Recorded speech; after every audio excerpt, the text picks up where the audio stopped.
मिनश्शैतानिर्रजीम बिस्मिल्लाहिर्रहमानिर्रहीम रब्बि इश्रह ली सदरी व यस्सिर ली अमरी वाहलुल उक़दतम मिन लिसानी यफ़क़हू क़ौली वजअल ली वज़ीरम मिन अहली रब्बना ज़िदना इल्मा या मुक़ल्लिबल क़ुलूब सब्बित क़ल्बी अला दीनिक।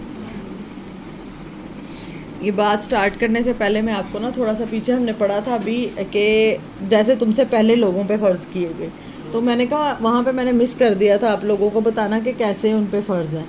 यहूद पे जो रोज़ा है ना, जैसे आपको पता है ना, जो हम मुहर्रम का रोज़ा रखते हैं कि 10 मुहर्रम को हज़रत मूसा अलैहिस्सलाम को निजात मिली थी फ़िरौन से, तो वो इस दिन का वो रोज़ा रखते हैं। हमने हदीस में भी पढ़ा है, तो अल्लाह के नबी ने कहा है कि हमें हज़रत मूसा से ज़्यादा मोहब्बत है तो हम 2 दिन का रखते हैं। लेकिन जो यहूद उस दिन का रोज़ा रखते हैं ना, वो कैसे रखते हैं, वो मगरिब के टाइम एक दिन पहले मगरिब के टाइम नियत करते हैं और अगले दिन उन्होंने मगरिब के टाइम खोलना होता है।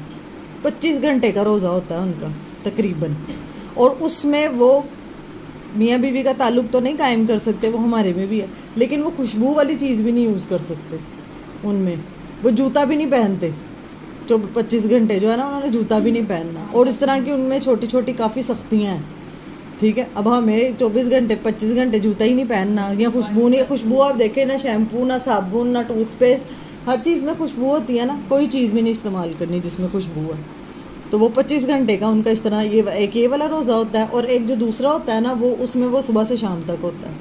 अब जो ईसाई है ना, ईसाइयों का रोज़ा सेम हमारी तरह था कि वो सुबह रखते थे और शाम में खोलते थे, लेकिन जैसे ही वह ईसाइयत में फिर क्या हुआ, फ़िरके बन गए, और अब उनमें वो ये करते हैं कि वो इस तरह रोज़ा रखते हैं कि गोश्त नहीं खाना, दूध नहीं पीना, बाकी थोड़ी थोड़ी चीज़ें खा सकते हैं। ठीक है, उनमें मतलब फ़िरकों में उनके अलग अलग वो हैं, एक फ़िरका तो दूध और गोश्त नहीं खाता, बाकी सारा कुछ खा सकते हैं जी। जैसे हमारा फ़िरके हैं ना, इस तरह उनके भी बड़े फिर बहुत ज़्यादा फ़िरके हैं, और उनमें भी अलग अलग था। उनका असल तरीका यही था कि सुबह जो अभी भी जो सही है ना, ईसाई जो सही वाले उस पर चलते हैं अपनी किताब में, वो सुबह से लेकर शाम तक वाले ही हमारी तरह ही रखते हैं। लेकिन जो है, और उनका होता कितने दिन का, उनके 40 दिन का होता है। ठीक है, लेकिन अब कुछ फ़िरके ऐसे हैं उनके, वो कहते हैं नहीं सब कुछ खाओ पियो, बस ये थोड़ी थोड़ी चीज़ें गिन। मगरिब टाइम तक आपने रोज़ा अफ्तार कर लेना है, और इशा के बाद ना किसी ने खाना वगैरह नहीं है। ठीक है, कुछ उलमा कहते हैं कि ये आया था हुक्म वक्ती तौर पे कि मगरिब तक आपने खा लिया, इशा तक भी आप खा सकते हो खाना, इशा के बाद आपने नहीं खाना, उसके बाद आपने सहरी करनी है, और सहरी करने के बाद आपने रोज़ा के, ये थोड़ी सी सख्ती आई थी इसमें। फिर ये हुआ कि अब इसका वो कहते हैं एक सहाबी थे, क्या नाम था उनका, कैस करके नाम था, यहाँ कैस बिन सरमान सारी जो थे, उनके बारे में आता है, वो खेती बाड़ी का काम करते थे। तो वो घर आए अफ्तारी के वक्त, तो अफ्तारी तो उन्होंने की, लेकिन उन्हें भूख लगी हुई थी, खाना भी बनाना ही था। तो उन्होंने कहा कि मतलब खाना, तो थके हुए इतना थे, वो सो गए, और वो इशा के बाद उठे, तो वो उन्हें ये लगा कि अब तो मतलब मैं नहीं खा सकता। फिर अगले दिन भी उन्हें सारा दिन वीकनेस इसी तरह रही, तो वो इस वजह से फिर ये हुक्म वो कहते हैं ये शायद उतरा, वल्लाहु आलम। दूसरा वो लोग कहते हैं कि शायद उनको सहाबा को ये मुखालता लगा था कि शायद जिस तरह यहूदों ने सारा में अपनी रमज़ान का महीना एक पूरा बरकत का है, और ये पूरे महीने में ही आपका ज़वाजी ताल्लुक़, मियाँ बीवी का ताल्लुक़, ये सारा हराम है।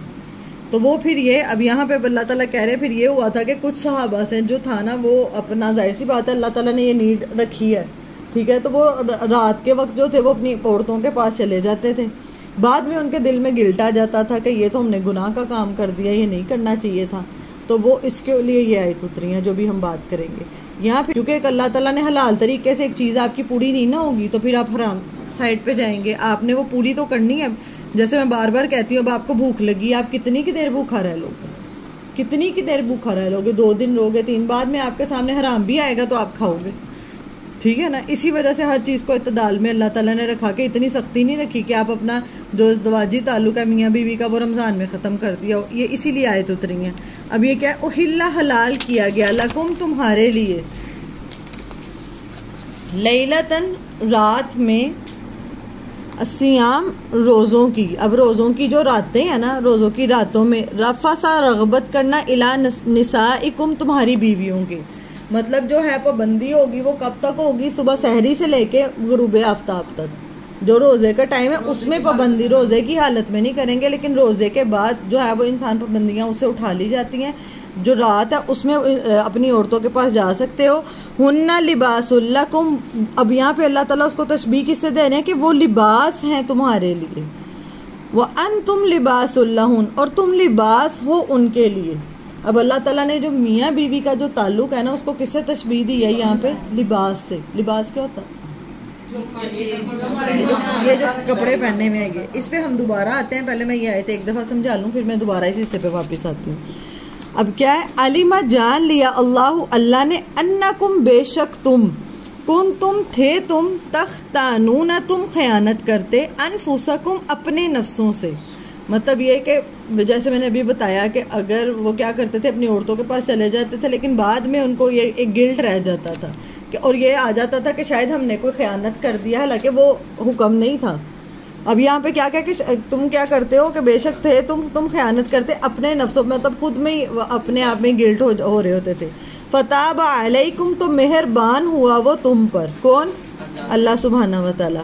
व अफ़ा अन्कुम, और उसने दरगुजर किया तुमसे। कि जैसे कुछ लोग कहते थे कि हम तो अपनी औरतों के पास ही नहीं जाएंगे, हम इतनी इबादत करेंगे, तो जब वो आप अपनी उस बात पे भी पूजा से, हम में से भी कुछ लोग कहते हैं मैं 100 नफल पढ़ूंगी, तो जब पढ़े ही नहीं जाते, ठीक है, ये पढ़े या कोई ऐसी मन्नत मांग लेना जो बाद में अदा ही नहीं की जा, हम दावे करने में जब हमारा भी होता है हम भी बड़े बड़े कर जाते हैं ना, ऐसे ये था। तो फिर दरगुजर किया अल्लाह ने तुमसे। फल आना, तो अब आओ, तो पस बाशिरू होना, मुबाशरत करो उनसे। वब्तगू, और तलाश करो, मा कतबल्लाहु लकुम, जो लिख दिया अल्लाह ने तुम्हारे लिए।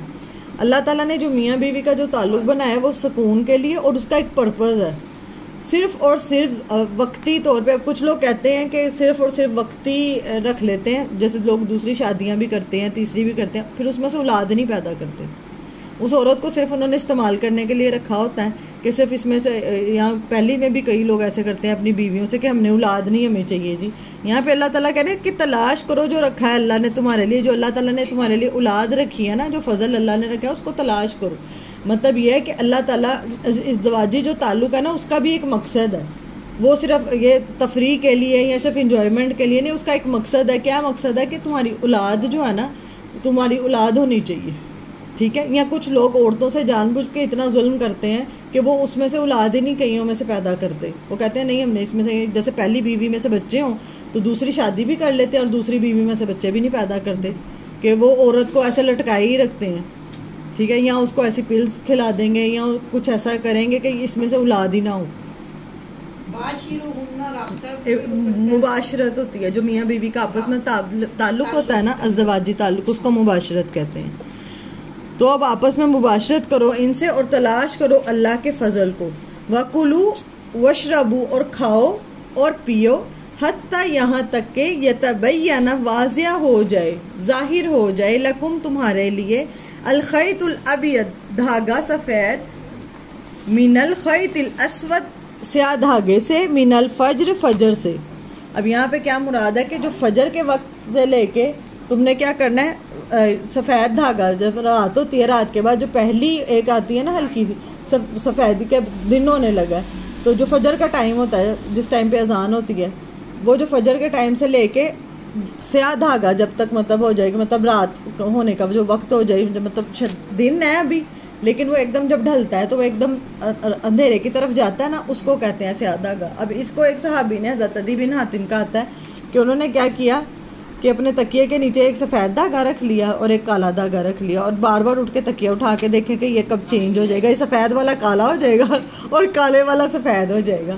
सारी रात देखते रहे, सुबह अल्लाह के नबी के पास आए, कहते मैंने तो धागे रखे थे तो वो तो चेंज नहीं हुए। तो अल्लाह के नबी मुस्कुराए, अल्लाह के नबी ने कहा नहीं, उससे मुराद ये दिन का और रात का फजर का वो वाले धागे हैं, ये असली धागे मुराद नहीं है कि आपने धागे रख लेने हैं तो आपने कहना कि ये धागे चेंज हो जाएं, ये नहीं, जो कायनात में हो रहा है ना जो वो मुराद है, ठीक है। ये से समझ में आ गए कि क्या मुराद है।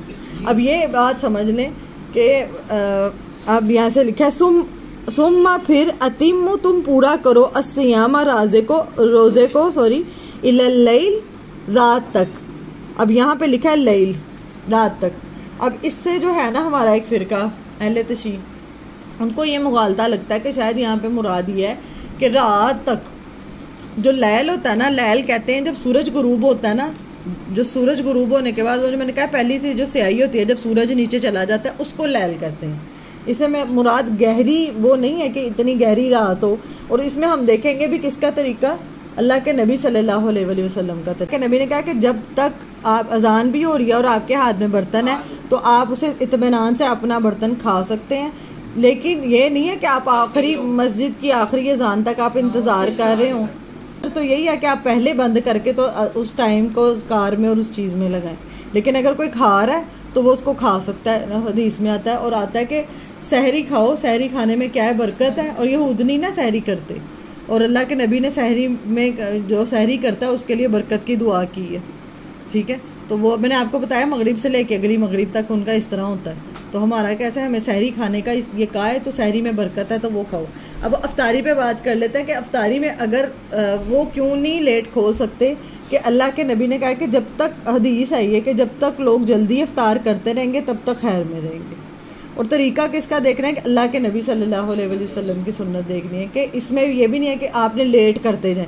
जैसे ही अजान हुई, अब तो अजान का जो उन्होंने टाइम सेट किया होता है ना मगरिब का, वो उसी टाइम के अकॉर्डिंग होता है कि जैसे ही वो सूरज ढलता है, गुरूब हो जाता है, तो उसके बाद वो अजान हो जाती है। तो हमारे लिए अगर हम उसको लेट करेंगे तो ये पसंदीदा नहीं है, क्योंकि ये सुन्नत के साथ टकरा गया ना, अल्लाह के नबी सल्लल्लाहु अलैहि वसल्लम की सुन्नत के खिलाफ हो गया।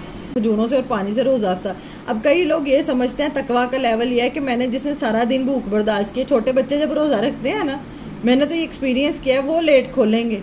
उनको ये लगता है कि मैं और ज़्यादा भूखा रह सकता हूँ, उनको ये लगता है कि हम ज़्यादा भूखा रह सकते हैं थोड़ी देर, तो ये शायद ये तकवा है। तो ये तकवा नहीं है। मैंने आपको कल बताया था कि कोई अमल चाहे कितना ही अच्छा हो, अब मैं जोहर की मैं कहूँ, मैं जोहर के टाइम पे मैं फ़र्ज़ जो नमाज है मैं उसकी सात फ़र्ज़ पढ़ूँगी या 5 पढ़ूँगी या 6 पढ़ूँगी तो वो कबूल हो जाएंगे? नहीं। इतना आसान दीन है कि जो अल्लाह के नबी ने किया है ना, जैसे किया वैसे कबूल है, जो नहीं किया वो नहीं कबूल है। अब इस पे लोग वैसे सिंपल सा फार्मूला दे दिया और अल्लाह के नबी को करवा के भी दिखाया। अल्लाह के नबी की पूरी सुन्नत है। अब कोई कहे मैं 5 की बजाय मैं तो 10 नमाजें फ़र्ज़ नमाजें मैंने अपनी ही निकाली हुई है तो मैं पढ़ूंगा, तो ऐसे कबूल नहीं होगी। यही तरीका किसका था? अंबिया के तरीके को किसने बदला है? पीछे यहूद और नसारा ने बदला है। उनका ये दीन में सख्ती नहीं थी, इन्होंने खुद ये चीज़ें अंदर करके इंक्लूड कर करके अपनी सख्तियाँ खुद बढ़ाई हैं। इसी तरह हमने भी क्या किया है, हमारा दीन सादा, बिल्कुल आसान, बिल्कुल समझ में, लेकिन उसमें मुश्किलात कौन पैदा कर रहा है? जैसे मैं बार बार कहती हूँ, शादियाँ क्या है, निकाह है, निकाह खुशी मनाओ, उसको अच्छे तरीके से आप खाना भी खिला सकते हो, अच्छे तरीके से आप एहतमाम करो, लेकिन उसको इतना हैवी कर देना, फिर उसके ऊपर पैसे लुटाना, फिर उसके ऊपर इतना खर्चा कर देना कि लोगों को एक दफ़ा पता चले कि हमारे पास बहुत मालदार हैं या हम इतने हैं, या मैयत के ऊपर जो हमारी रस्में हैं, तो अल्लाह ताला ने तो नहीं कही ना। आपने अभी तक माशाल्लाह से पढ़ लिया है, 186 आपने आयतें पढ़ ली हैं, तो अभी तक आप मुझे बताओ जो मैयत के पास बैठ के 2.5 पारा इसका पढ़ते हैं, सूरतुल बकरा पढ़ते हैं, ये इसका उस मैयत को क्या, इसमें हम पढ़े हैं कि तुमने रोज़े ऐसे रखने हैं, तुमने आगे जाके पढ़ेंगे तुमने अपनी बीवी के साथ ऐसे सलूक करना है, तुमने ऐसे हकूक अदा करने हैं। मरने वाले बेचारे को क्या फ़ायदा उसका?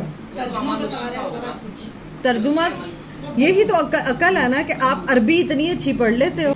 उसके अंदर वो ये कह रहा था कि हम तो अरबी पढ़ लेते हैं बहुत अच्छे से, तो उसने कहा मैं कैसे मानूं कि तुम अरबी पढ़ते हो, तुम्हें समझ भी नहीं आ रही और तुम एक ज़बान बोली जा रहे हो, पढ़ रहे हो तुम, ये इसका क्या फ़ायदा? वो कहते नहीं हम में सारे ही ऐसे ही करते हैं सबको पढ़नी आती है, क्यों हमारा ही उस पर इतना ज़ोर है, हमारा इस पर इतना ज़ोर है कि भाई हम बरकत के लिए, बेशक ये किताब बरकतों वाली है, इसको पढ़ना बाइस बरकत है, ये आपकी ज़िंदगी बदल देती है, रिज़्क़ के दरवाजे भी खोल देती है, जिस नीयत के लिए पढ़ी जाती है अल्लाह ताला कर देते हैं। लेकिन जो उसका हक़ है, आप मैयत के पास बैठ के तलाक के तरीके बता रहे हो, मैयत के पास बैठ के अब आप ये बता रहे हो कि अपनी बीवियों के पास ऐसे ऐसे आओ, क्या फ़ायदा उसका? ये अभी जैसे अब आपने ये वाली आयत पढ़ी है, तो अब मैयत के पास बैठ के आप कह रहे हो हुन्ना लिबासुल्लकुम व अंतुम लिबासुल्लाह, ये क्या फ़ायदा उस मैयत को? वैसे तो दुनिया के मामले में हम इतने समझदार हैं, तो अब अपनी भी तो अक्ल है ना। का वक्त है वो, अगर किसी के कोई गम का है और वो इबरत पकड़ने का वक्त है, उस मैयत को देख के अपना वक्त याद करना है कि मैं ये आज यहाँ पे है तो मैंने भी यहीं पे आना है, मैं यहीं पे आने वाली हूँ, इसी तरह इसी डेथ बेड पे मैंने होना है, इसी डेथ बेड पे मैंने होना है, और इसी तरह लोगों की बातें हो रही होनी है, कुछ चेंज नहीं होना। ये हमारी गलत फहमी है कि मैं कहूँ कि शायद कोई छुट्टियाँ हो जानी है मरने से या पता नहीं क्या हो जाना है कि लोगों ने इतना कि कुछ ऐसे बैठ के सबने बातें कर रहे होना है, ऐसे ही सब कुछ होना है। तो बेहतर नहीं कि मैं अपनी आखिरत बेहतर करके दुनिया से चली जाऊँ, कि मैं अपने आप को कुछ करके जाऊँ। तो जो मैयत को देख के क्या है इबरत पकड़नी चाहिए, वो नहीं आती। अब कब्रों पे क्या क्या कुछ कर दिया है, कब्रें इतनी सजा दी जाती हैं कि कब्र जिसको देख के कि ये कब्र का घर है, इसे देख के दिल डर जाना चाहिए कि मैंने इसके अंदर इस दुनिया के पीछे, इसीलिए ये दुनिया इतनी हकीर है। जितना आप इसके पीछे अपना आप थका देंगे ना, इस किताब को किसी ने भी नहीं बनना, किसी ने भी नहीं बनना। तो ये तुम्हारे मुंह वो तो तुम्हारा अंदर देख रहा है, तुम्हारा अंदर चेंज करना चाहता है। भूखे रखवाने का मकसद है तुम्हें तकवा पैदा हो। अगले हिस्से पे चलते हैं। वला तुबाशिरूहुन्ना, ये बात मैंने आपको क्लियर कर दी है कि जो मतलब हमारा मसलक है, तो अगर वो कहें भी, क्योंकि ये वाली आयत ही जो पीछे रमज़ान गुजरा था इसने मुझे भी डिस्टर्ब किया था, वो यही आयत को कोट करते हैं। वो कहते हैं देखो लैल का है रात को, लैल कहते हैं रात को। तो मैंने आपको लैल का बताया, लाम या लाम लैल कहते हैं सूरज गुरूब होने से, जैसे सूरज गुरूब होता है तो वो लैल का वक्त शुरू हो जाता है, ठीक है। और इसे ऊपर जो हिस्से में कहा है कि सफ़ेद और स्याह धागा मतलब नज़र आने लग जाए, और पहले कहा है सफ़ेद धागा नज़र आने लग जाए, तो ये मुराद है। तुलुए आफ्ताब और गुरूब आफ्ताब मुराद है इससे, ठीक है। अगले हिस्से में क्या कहा है, वला तुबाशिरूहुन्ना, और ना तुम मुबाशरत करो उनसे, मतलब अपनी बीवियों के साथ ताल्लुक कायम ना करो इज़्दवाजी। कब? वो अन तुम इस हाल में कि तुम आकिफून इत्तिकाफ करने वाले हो। इत्तिकाफ कहाँ करने वाले हो? मस्जिद में। कितने दिन का इत्तिकाफ होता है? 10 दिन का जो इत्तिकाफ होता है। अगर आप 10 दिन का मसनून है, जो 10 दिन का आप इत्तिकाफ करें, उन 10 दिनों में, इत्तिकाफ के दिनों में आप अपनी बीवी के साथ ज़वाजी ताल्लुकात कायम नहीं करेंगे।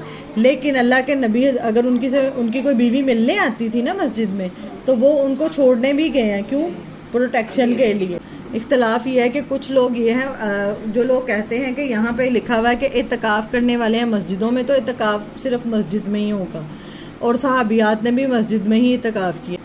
तो हमें जो गलत फहमी है ना कि मेरे बगैर दुनिया नहीं चलेगी, तो वो गलत फहमी अपनी ख़त्म करनी है। वो इत्तिकाफ का ये प्रैक्टिस है कि फिर इंसान के दिल में क्या आ जाता है कि मेरे बगैर भी दुनिया चलेगी, तो मैं ला तुबाशिरूहुन्ना व अंतुम आकिफून, और तुम मुबाशरत ना करो इनसे इस हाल में कि तुम क्या कर रहे हो? इत्तिकाफ कर रहे हो फील मसाजिद, मस्जिदों में। तिल का ये हुदूदुल्लाही, हदें हैं अल्लाह की, अल्लाह ताला ने ये बाउंड्री सेट की हैं। हदूदुल्लाही, अल्लाह की हदूद है। फला तकरबूहा, तो तुम ना करीब जाना इसके। मतलब ये है यहाँ पे समझाने का कि अगर ये मियाँ बीवी के लिए अल्लाह ताला ने इत्तिकाफ में भी ये डिस्टेंस जो पैदा कर दी है ना, ये जो हदें लगाई हैं, अगर तुम करीब जाओगे ना उस चीज़ के, तो तुम कर बैठोगे। ये वही है जैसे आदम को मना किया था ना कि तुम करीब मत जाना, तो वो करीब गए तो उन्होंने फल खा लिया। इसी तरह तुम ज़ना के बारे में कहा है कि तुम करीब मत जाओ, करीब जाओगे तो तुम कर लोगे। इस तरह मियाँ बीवी के जो रिश्ते में आपस में, अगर तुम इत्तिकाफ पे बैठे हो तो तुमने करीब नहीं जाना। जैसे मैंने आपको बताया कि दूर से ही अल्लाह के नबी छोड़ के तो वापस आ जाते थे, तो ये नहीं कि आप मतलब हंस रहे हैं, बातें कर रहे हैं, पास में रह रहे हैं, तो फिर अकेले हैं आप, तो ऐसा कोई हद को नहीं तोड़ना। अगर करीब होंगे तो आप ये कर बैठेंगे, इसलिए अल्लाह ने ये हदूद कायम की है। कज़ालिका, इसी तरह युबय्यिनुल्लाहु, बयान करता है अल्लाह आयाती ही, अपनी आयात, लिन्नासी, लोगों के लिए, लअल्लहुम, ताकि वो यत्तकून, बचें। कि अल्लाह ताला क्या करते हैं, इसी तरह बयान करता है अल्लाह अपनी आयात को लोगों के लिए, ताकि वो क्या कर सकें, बचें। कौन सी आयात को? कुरान की आयात को, रोज़े का और सारी चीज़ों का मकसद क्या है? ताकि तुम क्या बन जाओ, तकवा का। यहाँ पे बचें लिखा हुआ है, वैसे आपने आज तक जो तर्जुमा पढ़ा होगा परहेजगार होता है। तो क्या मतलब परहेजगार बनने से क्या मुराद है? बच बच के, ताकि तुम जिंदगी गुजारो।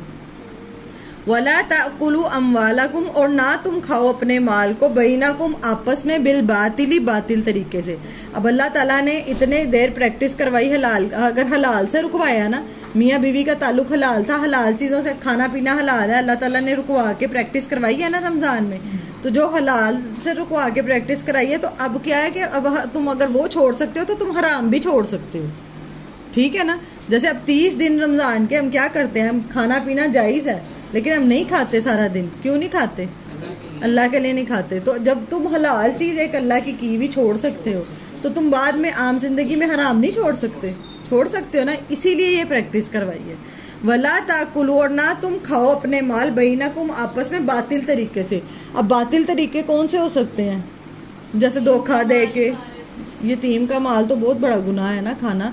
या आपस में इस तरह के किसी को बेवकूफ़ बना के सौदा बेच देना, या बेवकूफ़ बना के नुक्स ना बताना, बगैर खा लेना, किसी के पैसे निकाल के तो पार्टी कर लेना, ये सारी चीज़ें इसी में आएंगी। चाहे बहन भाई हों, ये समझ लें, चाहे बीवियाँ शोहरों के भी पैसे हों, इल्ला ये कि शोहर खर्चा ना देता हो, बिल्कुल ना देता हो, तो फिर ज़रूरत के तहत जितना हो उतना थोड़ा सा आता है, वो भी उलमा कहते हैं कि आप थोड़ा बहुत उसमें से ले सकते हैं।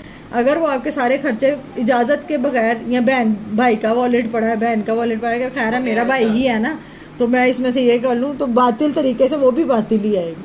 तो दूसरे से अगर लेना है तो पूछ के लेना है। और हर वो तरीका जिसमें धोखाधड़ी, झूठ, कसम खा के माल बेचा गया हो, ये सारे जो तरीके हैं बातिल तरीके के, जिनसे माल क्या हो जाता है, हराम हो जाता है। तो झूठ, या किसी से को बेवकूफ़ बना के कहते हैं ना, मैंने उसको बेवकूफ़ बना के आज दिहाड़ी लगाई, तो ये सब इसी में ही आ जाएगा। बात से ना, एक सेकंड, आप लोगों की बात से मुझे ये बात याद आई कि मैंने आयत का पीछे एक हिस्सा छोड़ दिया है, मैं उस पर बात करना चाह रही थी।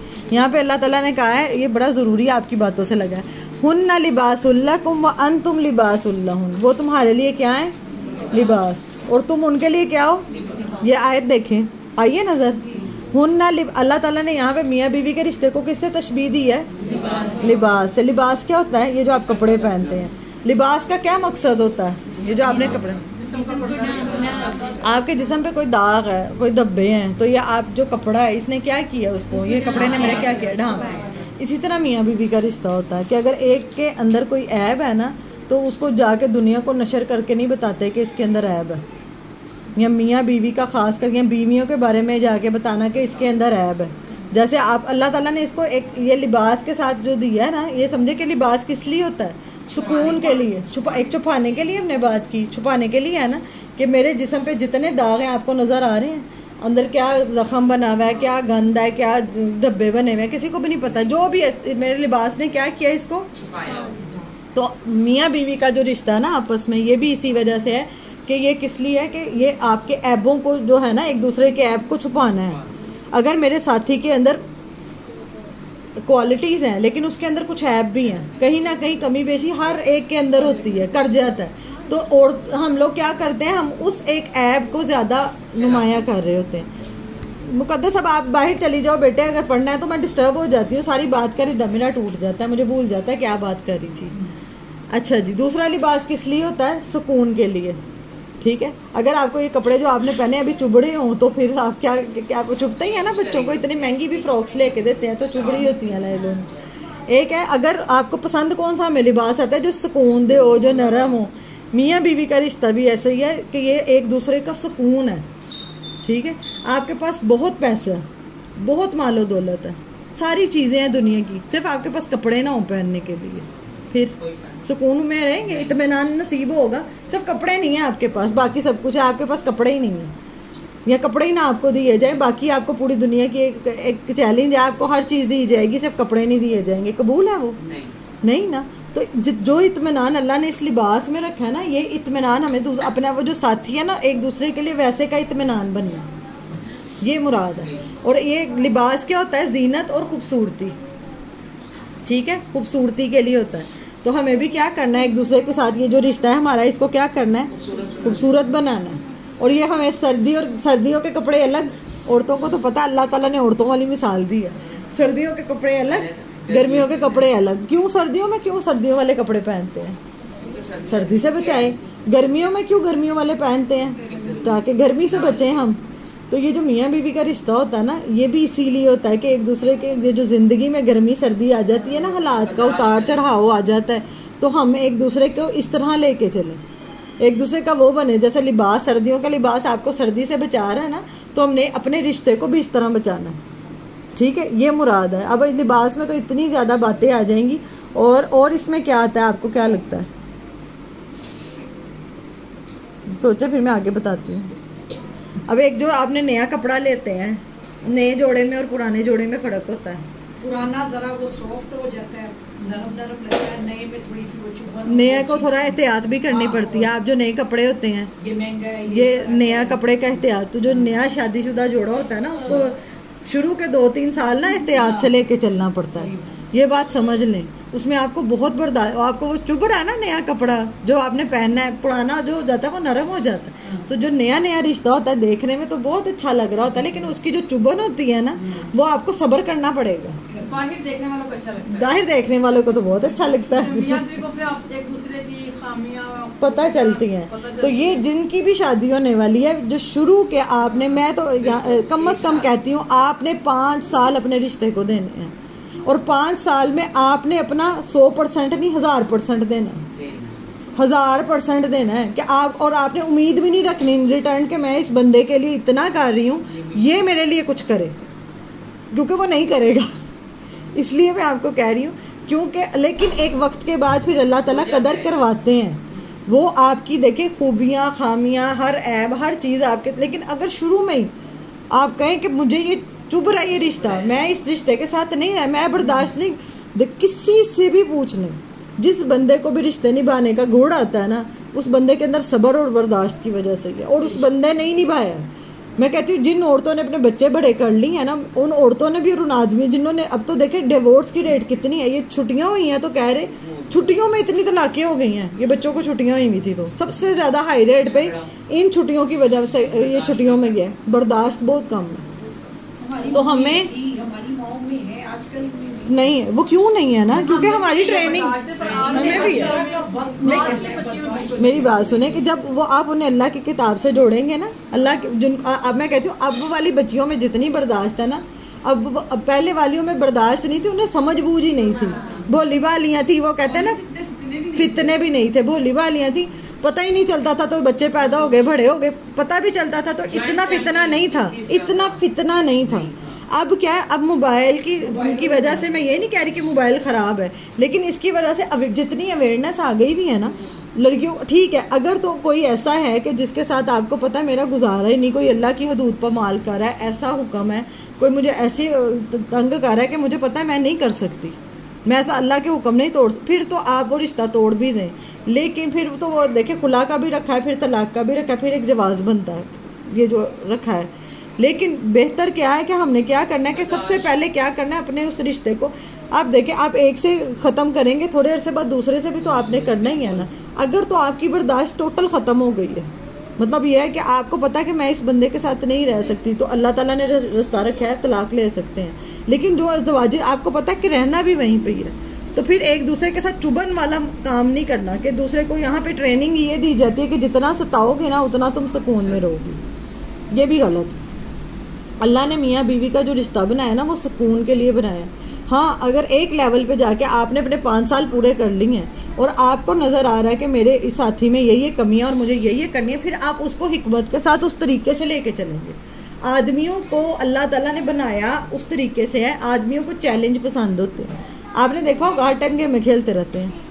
गेम्स में क्या होता है, गेम्स में क्या होता है, एक पहला स्टेज आसान होती है, अगली स्टेज उससे मुश्किल, अगली उस, और उनको इतना वो होता है कितनी कितनी गेम्स में कहाँ तक पहुंच जाते हैं, क्योंकि अल्लाह ने उनकी फितरत के अंदर ये चीज़ रखी है। उन्हें चैलेंजेस पसंद होते हैं, उन्हें पसंद होता है कि हम ये करें, इसीलिए अल्लाह ने उनको कवाम बना के उनके ऊपर जिम्मेदारी डाली हुई है। समझ रहे हैं कि माशरे में कितना मुश्किल है लोगों के चैलेंजेस को बर्दाश्त करना, पैसा कमाना, इसीलिए उनको ये वाला किया हुआ है। तो जब वो घर में आए तो घर का माहौल ये होना चाहिए कि घर का माहौल पुरसकून होना चाहिए, ये मुराद है।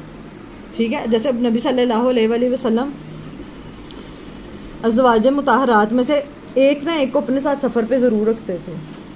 क्यों? क्योंकि एक तो दोस्ती होती है मियाँ बीवी की आपस में, मशवरा। आप देखें, आप किसी और से, जैसे सबसे ज़्यादा करीब क्या है मेरे, ये टेबल भी दूर है, सबसे ज़्यादा लिबास करीब जो एक आपका जो साथी, एक तो वो अल्लाह करे अल्लाह सबको मुखलिस साथी दे, जो आपके साथी होते हैं उन्होंने और आपने एक ही वो कश्ती भी होते हैं ना, तो एक ही जैसे होते हैं, तो एक दूसरे से ये बातचीत करना और सारी चीज़ों में हर मामले में मशवरा करना, या अपना ये जो अल्लाह ताला ने इज़्दवाजी ताल्लुक़ के लिए रखा है औरत और मियाँ बीवी का जो रिश्ता है, इसको निभाना, ये भी किसके लिए होना चाहिए? होना तो ये अल्लाह के लिए ही चाहिए, लेकिन इसको भी इसी तरह ही निभाना। अब कुछ औरतें होती हैं शादी के कुछ अरसे बाद, मैं इतनी ओपनली बातें इसलिए कर रही हूँ क्योंकि ये मैं छुपा नहीं सकती, कुछ अरसे बाद मुझे जितने कॉल्स और मैसेजेस आते हैं ना, अब मैं आपको सुनवा नहीं सकती क्योंकि ये मानत होती है, मुझे ज़्यादातर मैसेजेस यही आते हैं, मैंने बताया नए शादीशुदा जोड़ों में सिर्फ और सिर्फ सब्र और बर्दाश्त, और आपने क्या नहीं करना, आपने अपनी बातें जो है ना वो आपने दूसरों को नहीं बतानी, ना आपने अपनी माँ को बतानी है ससुराल की बातें, ना आपने ससुराल की बातें पैके में बतानी है, सिवाय इसके कि जो बहुत ज़्यादा इल्ला ये कि कोई ज़्यादा ज़रूरी हो, मजबूरी हो, फिर बाकी आपने अगले का पॉजिटिव पॉइंट ही रखना है आगे, फिर ही आपके शोहर की और आपके ससुराल की इज्जत होगी। वरना ये होता है कि बच्चियां बता तो देती हैं, लड़ाई झगड़े फिर वो और ज़्यादा बढ़ जाते हैं, और ज़्यादा बढ़ जाते हैं। वो बड़े कहते हैं एक चुप सो सुख, ठीक है। अब नए जोड़ों का तो मैंने बता दिया ना कि आपने शुरू में क्या करना है, उसको केयर करनी है। जैसे आप कपड़ों की केयर करते हैं, उस रिश्ते की आपने बहुत केयर करनी।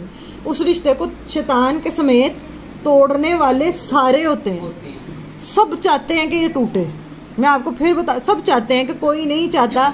देखिए अगर आप, मेरी एक बेटी हो और मेरी बेटी आके मुझे बताए कि मैं तो दुखी हूँ, वो तो बाद में नॉर्मल हो जाएगी, बेटियां नॉर्मल हो जाती हैं, लेकिन वो जो माँ बाप होते हैं ना, वो उनके दिल से नहीं वो चीज़ जाती कि पता नहीं हमारी बच्ची कितनी की दुखी है। वो फिर वो इंटेंशनली नहीं चाह रहे होते कि मेरी बच्ची का घर ख़राब हो, फिर वो कहते हैं टेंशन से तो बेहतर है कि छोड़ ही दो। तो बेहतर है कि जो आप बर्दाश्त कर सकते हैं आपने बर्दाश्त करना है। हर नेगेटिव पॉइंट उठा के हर वक्त की चुगली गिफ्टें या एक एक चीज़ नहीं बतानी। हाँ, जिसमें आपको मशवरा चाहिए कि ऐसे हैं, आप बड़ों से, अपनी माँ से मशवरा करें, अपनी बहन से मशवरा करें, कर सकते हैं। आसानी ये करेंगे आप आपने जो सीखा है ना अपनी बेटी या बेटे की शादी से पहले पहले उसके अंदर वो डाल दें।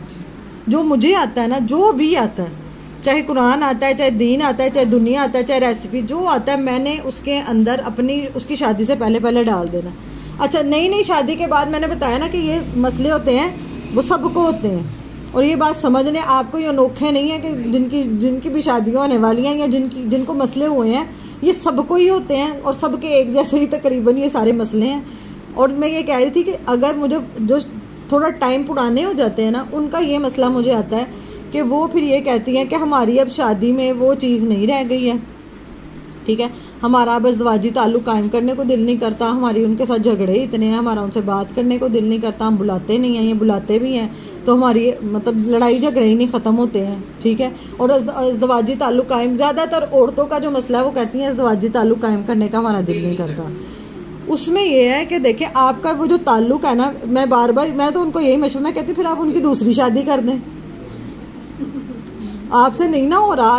अब मैं बताऊं, औरतों को अल्लाह ताला ने अट्रैक्शन पता है किस चीज़ की रखी है? उनको कपड़ों का शौक़ होता है, मेकअप का, खाने पीने का, इन चीज़ों का, घूमने फिरने का, इन चीज़ों का शौक़ होता है, गैदरिंग्स का। सुने, और मर्द के अंदर अल्लाह ताला ने सिर्फ एक ही चीज़ रख दी है कि उनको अपनी औरत से वो सुकून चाहिए, ठीक है। अगर आप वो भी प्रोवाइड नहीं करते, मैं ये बात जो करना चाह रही हूँ बड़ी बरीक बात है, जो औरतें अपने, आपको पता है औरत और मर्द एक दूसरे के अखलाक के भी जिम्मेदार हैं। बच्चियों के साथ गलत कर रहे थे, चलते फिरते हाथ लगा देना, कभी कोई काम कर देना, कभी किसी को मैं कहती हूँ इसकी कसूरवार औरतें पता क्यों हैं? जब आदमी देखे घर से, एक तो इस तरह के खबीस लोगों का तो कुछ नहीं हो सकता, लेकिन कम से कम जिनके हैं शोहर। अब मैं आपको मिसाल मैं तो खाने से देती हूँ, एक बंदा जिसको भूख लगी है ना, उसको गलत भी मिल रहा है ना, उसने खाना है, जो खा के आया ना घर से, जिसका पेट फुल है, उसको आगे से लाके कोई पेश भी करेगा ना कि ये तुम खा लो, तो वो कहेगा कि नहीं मैं कभी आप खाना खा के गए हो कहीं, तो आपके सामने पे आप कितना का खा लें, क्या खा लेंगे आप कहेंगे कि नहीं हम खा के आए, हम फुल हैं हमें। इसी तरह आदमियों को भी कि जो अपने शोहरों के हकूक से अगर नहीं भी दिल मानता ना, या तो उनकी शादी करवा दे दिल बड़ा करके, और नहीं करवानी तो फिर वो अल्लाह के लिए कि वो पसंदीदा नहीं भी, अल्लाह में ये सिर्फ तेरे लिए, तेरी रज़ा के लिए, कि मैं चाहती हूँ कि क्योंकि तूने मुझ पर ये मुझे हुक्म दिया, ये तो सिर्फ तेरे लिए, मैं इस हुक्म पे अमल कर रही हूँ, ठीक है। तो अल्लाह ने मियाँ बीवी को क्या बनाया? एक दूसरे का सुकून बनना है, सुकून बनना है। कौन सा लिबास बनना है? वो लाइलॉन का वो चुभने वाली फ्रॉक नहीं बन जाना, सुकून दे बनना है। हाँ, हम में से इधर जितने लोग आए हैं, हर घर का हर एक का असूल तरीका वो ये है कि रूटीन, खाना पीना, जायके चेंज होते हैं, डिशेस चेंज होती हैं, हर चीज़। अब लेकिन इसमें क्या है कि इसमें मुझे अब उसको अपने उस रिश्ते की क्या करनी है? हिफाजत करनी है, मुझे बर्दाश्त के साथ सीखना है। अब हम कहते हैं मैंने तो ये सीखा ही नहीं, कुछ लोग सिखा के ये भेजते हैं जो है ना अपने तरीके पे ही रहना। देखिए जिसमें लचक होती है ना वही ठीक रहता है, जो अकड़ जाता है ना वो टूट जाता है। अब मैं आपको बता रही हूँ, अगर आपका सूट है नया और सूट के ऊपर सालन गिर जाए तो आप क्या करते हैं? वॉश करेंगे, चेंज करेंगे, फ़ौरन आप धोएंगे। क्या करेंगे कि इस पर दाग लग गया तो क्या आपके अब कहेंगे लग गया तो बस लग गया, क्या करते हैं फौरन धो देते हैं ना, कि चाय गिर गई तो क्या करते हैं फौरन धो देते हैं कि इसका दाग पक्का ना हो जाए। तो इस तरह आपके रिश्ते में भी अगर कोई दाग लग गया, मिसाल के तौर पे कोई बात हो गई, कोई ऐसी चीज़ हो गई, तो उसको क्या करना है, फ़ौरन सॉर्ट आउट करना है, उसको लंबा नहीं करना, वरना वो दाग की तरह पक्का हो जाएगा। ठीक है, जो बात आप क्लियर कर सके आपने तभी क्लियर करनी है। हाँ, अगर आप पे कोई इल्ज़ाम लगाता है, अगर आप पे कोई ऐसी बात, तो आपने वो अपना पॉइंट क्या करना है, क्लियर करना है। उसको लंबी या उस झगड़े को इतनी तूल नहीं देनी कि वो पक्का ही हो जाए। इतने से मेरे से कितने लोग दीन के मामले में, मैं कहती हूँ इतनी सी बातों पे झगड़े हुए हैं, इतनी सी बात पे आपका वो आके माँ के घर बैठ गए, माने का कोई ज़रूरत नहीं है, 6-6 महीने 8-8 महीने माँ बाप के घर ही रहनी है, तो वो फिर क्या होता है, वो फिर झगड़ा ख़त्म ही नहीं होता। फिर कहता है इसने तब ये किया, उसने तब ये किया, फिर ये हुआ, फिर ये। मैंने आपको बताया कि और रिश्ते चलते हैं, आपका 100% नहीं 1000% सब्र होगा, दरगुजर होगा, इग्नोर करना है और चुप कर जाना है। गलत देख के भी अगर जाते साथ ही आपने रोका टोकी और लड़ाइयाँ शुरू कर दी तो आपका घर कभी भी नहीं बसेगा। घर बसाने, रिश्ते निभाने बहुत मुश्किल होते हैं, इज्जतें बनानी बहुत मुश्किल होती हैं, एक ज़िंदगी लगती है। फिर मैं कहती हूँ अगर आप इसके मुताबिक चलेंगे, लिबास बनेंगे, अपना आप कुर्बानी दे रहे हैं ना, फिर अल्लाह ताला के वक्त के बाद आप वो सब कुछ आप जो आप चाहते हैं ना, वो आपकी अथॉरिटी बन के आपके हाथ में आ जाता है। ठीक है, फिर अल्लाह ताला आपको सब कुछ वापस वैसे ही नवाज देते हैं, लेकिन अपने अंदर सब्र, तहम्मुल और बर्दाश्त के साथ। और अगर कभी आपके एक टुक लग जाए कमीज़ में, महंगा सूट है तो क्या करते हैं, उसको रफू करवाते हैं। अगर उसके अंदर उंगली डाल के उसको लंबा कर देंगे तो वो क्या हो जाएगी, कमीज़ बर्बाद हो जाएगी। क्या करते हैं ऐसे, कई लोगों को आदत होती है कि कपड़ा, मेरे अपने बच्चों का वैसे है, ऐसे करते हैं। तो अगर रिश्ते में सुराख आ गया कोई, तो क्या करना है, फ़ौरन पैचअप करना है। दूसरी बात, कोशिश ये करनी है शुरू में, जब आप मियाँ बीवी का रिश्ता होता है ना, शुरू में जिनकी शादी होने वाली है, उनको मैं थोड़ा सा इसलिए गाइड कर रही हूँ, उनको ज़रूरत होती है, क्योंकि जिनकी शुरू में शादी होती है ना, उनके रिश्ते के दरमियान लड़की की तरफ से भी घर वाले बहुत इन्वॉल्व होते हैं और मर्द की तरफ से तो बहुत ज़्यादा होते हैं। कोशिश ये करनी है कि जो हम मियाँ बीवी की जो आपस की बात है ना, वो हम दोनों की कमरे तक की है, हम दोनों का जो रूम में है ना। अगर आप जॉइंट फैमिली में रहते हैं, अगर आपकी जॉइंट फैमिली में शादी होती है, तो वो आता है ना कि जिसमें हया नहीं है तो वो फिर जो मर्जी करे। हया का एलिमेंट ये होना चाहिए, आप बंद कमरे में जो मर्जी करें, जैसे मर्जी रहें, आपकी जो मर्जी, लेकिन जब आप दरवाज़ा खोल के बाहर आए तो वो होते नहीं करनी चाहिए।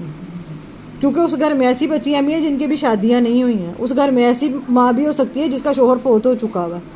ठीक है ना, कि कितने ऐसे होते हैं, या कोई ऐसी दादी नानी, कोई चाची, कोई करीब रहते हैं। इस वजह से जो आपका इज़्दिवाजी ताल्लुक है वो अंदर, जो लड़ाई झगड़ा है वो भी कमरे के अंदर, वो भी बाहर वाले को पता ही ना चले कि ये दोनों नाराज़ हैं। नाराज़गी भी हो ना तो सारे घर, क्योंकि आपकी नाराज़गी का किसी तीसरे को पता चल गया ना, होती है भी 2 लोग होते हैं ना, जब माँ बच्चों की नहीं होती, हर एक की जो 2 लोग हैं उनकी आपस में होनी है, क्योंकि अल्लाह ने ये वैरायटी रखी है, हर एक की फितरत चेंज है, हर एक की नेचर चेंज है। तो मियाँ बीवी में जब रखे ना अपने घर की, तो आपने उसके आगे रखनी है कि हम दोनों का जो मसला होगा हम इस कमरे में ही डिस्कस करेंगे। मैं अपने घर वालों को इन्वॉल्व नहीं करूँगी, तो हम दोनों मिल के आपस में बैठ के, ये बात सीखने में मुझे 3-4 साल लगे थे कि मैंने ये वाली बात पे आना है कि हमने जो बात करनी है। क्योंकि जब भी हम किसी और तीसरे का अंदर नहीं भी डालते थे ना, किसी को पता चलता था ये नाराज़ है, वो अपने हिसाब से वो पॉलिटिक्स शुरू हो जाती है। तो बर्दाश्त करना है, कुछ नहीं कहना, सब्र करना है, तो अल्लाह ताला ऐसा वक्त लाएगा, अल्लाह ताला आपको बहुत बेहतरीन भी पहनाएगा। लेकिन उस वक्त से सीख के, दुख इस बात का है कि हर एक की सास ने उसके साथ बुरा किया है, और वो बाद में वो अपनी सास से भी बुरी बन जाती है। सास जब खुद सास बनती है तो और बुरी बन जाती है, समझ रहे हैं ना। तो मेरे साथ जिसने आज तक बुरा किया, अपने ज़हन में लाना है, ससुराली रिश्तों में से मैंने वैसे की नहीं बनना। मेरे साथ अगर मेरी नंद ने बुरा किया, देवरानी ने किया, जेठानी ने किया, सास ने किया, मैंने उसके जैसी नहीं बनना। हम बिल्कुल उनके जैसे, आप खुद सोचें हम वैसे बन जाते हैं कि नहीं, हम वैसे की बन जाते हैं। मेरे साथ ये हुआ था ना, मैंने भी यही करना, मुझे ये नहीं ना मिला था, डबल तो गलत है ना। इस चीज़ को तोड़ दें। अगर आपने डायरेक्ट जितना मर्जी डर डर के कहा है ना, वो अगला ऑफेंड हो जाएगा। अगर यहाँ तो आप कुछ ऐसा उनका फेवरेट बना के तो वो नहीं, मैंने तुम्हारे लिए बनाया, या सूट दे दे, सबसे सही सूट है दे, हाँ सूट दे के। मैं कहती हूँ प्रैक्टिकल करें, किसी को सूट दे के कोई नसीहत करे, मैं देखूँ कैसे कोई बुरा मनाता है कोई। कि जब आप कोई नया कपड़ा लेते हैं तो उसको आप अपने साइज़ का भी सिलवाते हैं, ठीक है, उसकी कटिंग करते हैं। कटिंग में तो आ जाएगा, कटिंग पे बाद में आते हैं कि वो कपड़ा आपके किसी और के साइज़ का पहनते हैं कि अपने साइज़ के कपड़े पहनते हैं, अच्छा कौन सा लगता है, अपने साइज़। तो जब आपने अल्लाह ताला ने अक्ल दी है, जब आपका जहाँ पे भी रिश्ता हो रहा हो तो आपको पता होना चाहिए कि आप माँ बाप को भी और दूसरे के देखना चाहिए कि ये हमारी नौइयत का रिश्ता है, मतलब हमारी बच्ची के साथ मुताबिकत करेगा, उसके साथ सजेगा, सारा कुछ ठीक लगेगा, फिर आप करें। एज गैप या उम्र बहुत ज़्यादा का डिफरेंस जो होता है ना, वो फिर जो करीबी ताल्लुक़ होता है ना, उसमें फिर वो उस तरह नहीं होता, जहन ही नहीं मिलते हैं। तो पहले ही देख लेना कि जहन मिलेगा, इस फैमिली में हमारी बच्ची एडजस्ट हो सकती है, देख के। और सबसे बेहतर यह है कि अपने जैसों में रिश्ता किया जाए ना। आप बहुत अमीर लोगों में रिश्ता करेंगे, वो आपकी इज्जत नहीं करेंगे। आप अपने से नीचे वाले तबके में जाएंगे, ये तो बहुत लेट सीखा है। आप ऊपर जाएंगे तो भी आपके लिए जलालत है, नीचे जाएंगे तो भी जलालत है। नीचे जाएंगे तो वो आपको ज़्यादा वो डाउन कर देते हैं, ऊपर जाएंगे तो वो आपको कभी रिस्पेक्ट नहीं देते हैं, वो आपको यही समझते हैं कि शायद इसने पैसे के लिए किया। इसलिए सबसे बेहतर ये रिश्ता होता है जो अपने जैसों में, अपने उस लेवल पे किया जाए। उसमें फिर मुताबिकत भी होती है, आपको नाउ हाउ भी पता होता है कि क्या तरीका है, तो जहन भी नहीं फिर मिलता ना, तो अपने जैसे में करना चाहिए। अल्लाह ताला ने मियाँ बीवी को लिबास से तशबीह क्यों दी है मियाँ बीवी के रिश्ते को? तो जो एक बात और है कि जैसे हम किसी के सामने कपड़े उतारते हैं, नहीं उतारते, कि कितना एहतमाम करते हैं, मैंने कपड़े चेंज करने हैं भाई जो, तो इस तरह अपने जो ऐब या अपनी बुराइयां हैं वो रिश्ते की, वो दूसरों के सामने जगह जगह पे जाके बताने की कोई ज़रूरत नहीं है। उससे क्या होता है, सिर्फ दिल ठंडे होते हैं कि हाँ शुक्र है ये भी दुख में है, बस, और कुछ नहीं होता, और कुछ नहीं होता। वो उन्होंने आपके मसले का हल भी नहीं निकालना, उन्होंने आपके साथ कोई हमदर्दी भी नहीं करनी, बस उनका दिल आप मुतमईन कर रहे हैं, तो ये चीज़ छोड़ दें। आपको तो वक्ती तौर पे उससे कोई तकलीफ हुई है ना, तो बाद में हो सकता है ये ठीक हो जाए, तो लेकिन लोग परमानेंट हो जाता है, वो किसी से जो बात की हुई है उसके दिल में तो परमानेंट, बिल्कुल बिल्कुल, इसलिए बहुत बहुत। हम तो उसी वक्त इधर लड़ाई करते हैं, अगले दिन फिर सही हो जाते हैं, फिर लड़ाई। लेकिन जिससे भी आपने अपने शोहर के बारे में बता दिया ना इमेज, उसकी जहन में बन गई, बस वही पक्की रहनी है कि ऐसे सही। शोहर से मसला है ना, शोहर के साथ बात करें, जिससे मसला है उसके साथ बात करें। अगर आप दूसरों से बात करेंगे ना, दूसरे आपको उल्टे सीधे मशवरे देंगे और दूसरे को पता चल जाएगा इसकी ज़िंदगी में ये कमज़ोरी है, ये मसला चल रहा है, वो फिर आपको उस हिसाब से मैनिपुलेट करते हैं। समझ रहे हैं? मुझे जिससे मसला है ना, या तो मैंने उससे बात करनी है या मैंने किसी से नहीं बात करनी। मेरा मसला शोहर के साथ है तो कोई और, अगर इल्ला ये कि कोई ऐसी सिचुएशन है कि आपका दिमाग बिल्कुल बंद है, आपको समझ ही नहीं आ रही कि मैं करूं क्या, फिर आप किसी ऐसे मुखलिस से जिसका आपको पता है ईमानतदार है, उससे मशवरा करें जो आगे नहीं बताएगा मसले में क्या। तो सिर्फ उससे जो आपका बाद में इस्तेमाल ना कर सके, पहली ज़हन में रखना। किसी ऐसी कज़न से बात मत करें, किसी ऐसे रिश्ते से दार से बात मत करें जो आपको बाद में यूज़ कर सके, लीक आउट। ईमानतदार बंदा हो, दीनदार बंदा हो, दीन समझ बूझ रखता हो, उससे आप आके मशवरा करें, उससे बात करें, सब तकवा में आएगा। तकवा है कि आप परहेजगारी है कि बच बच के।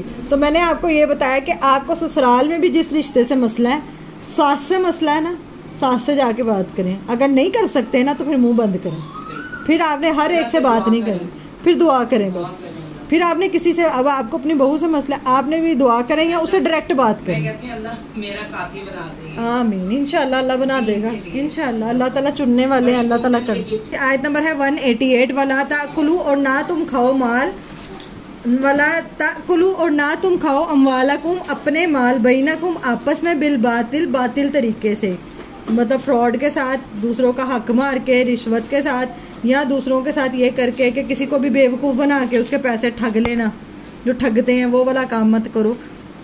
वतुदलू बिहा इलल हुकाम, और तुम पहुंचाते हो इनको तरफ हुकाम के, मतलब ये कि रिश्वत में के पैसे लगा के हम करते हैं ना कि मेरा ये काम करवा दो, किसी भी हुकाम को, किसी भी बड़े अफसर को पैसे दे देना कि तुम, और वो क्या है, वो बातिल तरीका है, रिश्वत। या किसी को नौकरी के लिए हम कहते हैं पैसे रिश्वत लगा दी, या किसी भी चीज़ में, तो वो रिश्वत में आएगा। लिताकुलू, ताकि तुम खाओ, फरीकन एक हिस्सा, मिन अमवालिन नास, लोगों के माल में से, बिल इसमी, सात गुनाह के। मतलब ये कि तुम रिश्वत का काम क्यों करते हो, ताकि तुम ऐसी जॉब या ऐसी चीज़ पे लगो कि जिसके आप है ही नहीं हो, काबिल ही नहीं, हकदार नहीं हो। तो अब यहाँ पे क्या होता है, सिफारिश चलती है या रिश्वत चलती है, तो फिर क्या हो जाता है, हर जॉब पे लग जाता है, हक मारा जाता है। तो इसके ये फिर क्या है, ये गुनाह है, दूसरे का हिस्सा खाना है। वह अंतुम तालमून, और तुम जानते हो, क्या जानते हो कि ये गलत है, ये जो तुमने पाया लिखा होता है, मिलावट करने वाला हम में से नहीं, जो रिश्वत ले वो जहन्नुमी है, लिखा होता है और साथ में काम कर रहे होते हैं ये वाला। तो ये रमज़ान की बात करने के बाद ये हराम वाली बात क्यों की अल्लाह ताला ने? शाबाश, कि अगर तुम हलाल छोड़ सकते हो, खाना पीना हलाल, इज़्वाजी ताल्लुक़ हलाल, वो छोड़ सकते हो, तो तुम हराम भी छोड़ सकते हो, ये मुराद है। और रिश्वत के बारे में सुन लें कि देना और लेना दोनों हराम है। रिश्वत क्या होती है, किसको पता है? मतलब कोई माल, मेरा कोई काम है तो मैंने अगले मतलब ऑफिसर से किसी से करवाना है, तो मैं ये उसको पैसे दूंगा कि ये करवा दो, मतलब जैसे भी किसी भी तरीके से। ये पैसों की सूरत में भी हो सकता है, ये गिफ्ट्स की सूरत में भी हो सकता है। वो क्या करते हैं, इतने गिफ्ट्स दे जाते हैं, फल पेटियां दे जाते हैं, वो सब जो है वो रिश्वत में ही आएगा। देना और लेना दोनों हराम है। आपको जो भी पोस्ट है कि यहाँ पे क्या कि तुम उसको हुकाम को देते हो ताकि तुम लोगों का माल जो है वो बातिल तरीके, वो जो आपकी सैलरी फिर मुकर्रर होगी या आपने वो जो काम किया है वो सारा फिर किस में आ जाएगा, बातिल में आ जाएगा। ठीक है। तो ये पीछे कहा कि रमज़ान इसलिए रोज़े किस लिए फ़र्ज़ किया गया, ताकि तुम क्या बन जाओ, मुत्तकी बन जाओ। तो मुत्तकी का ये अब आगे समझा दिया कि अगर तुम्हारी परहेजगार, तुम अल्लाह से डरने वाले होगे तो फिर ज़िंदगी के सारे मामलात में होगे, वो फिर नमाज कुरान में ही नहीं होगे। बस हम दीन के मामले में बड़े दीनदार बन जाते हैं तो दुनिया के मामले में हमसे बुरा ही कोई नहीं है। तो हर मामले में अल्लाह का डर होना चाहिए। ठीक है। तो 1 माह ट्रेनिंग अल्लाह ताला ने कराई है ताकि जो पूरा 1 साल है ना वो आपका सही से गुजर सके। चले जी, यही